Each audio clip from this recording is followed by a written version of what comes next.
At the school, in the classrooms, corridors, and the schoolyard under the blazing sun, hundreds of people were lying, sitting, or leaning against the garden rocks, as their bodies were swollen and reddish, their faces burned and deformed.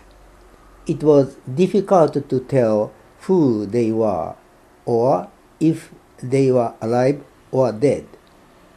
The whole place was filled with moans and the stench of the dead. Every time I entered the school gate, I had to stop and brace myself, trying to be numb to the situation, lest I go mad. I didn't have the chance to enter the school building itself, but I saw things when I carried the corpses to the schoolyard.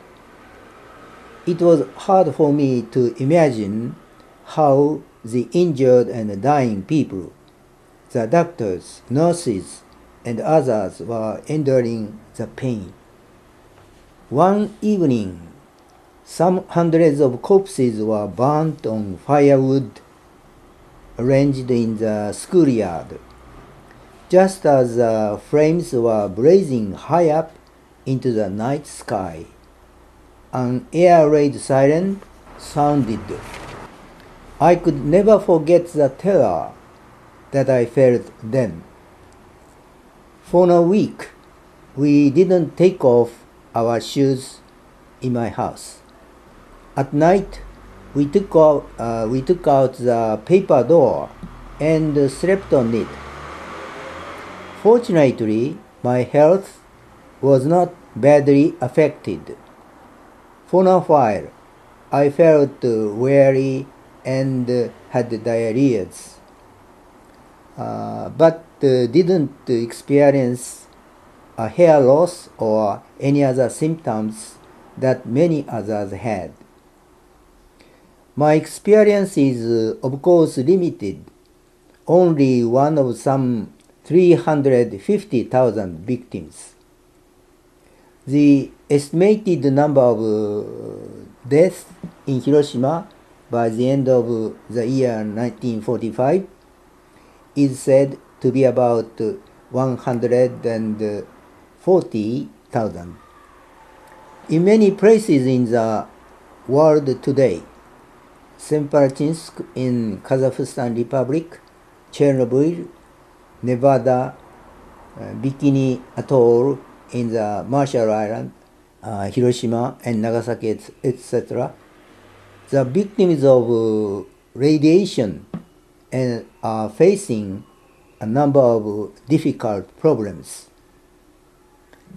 Let us strive to increase all the people's awareness about the damage and the after effects of atomic bombs and nuclear testing.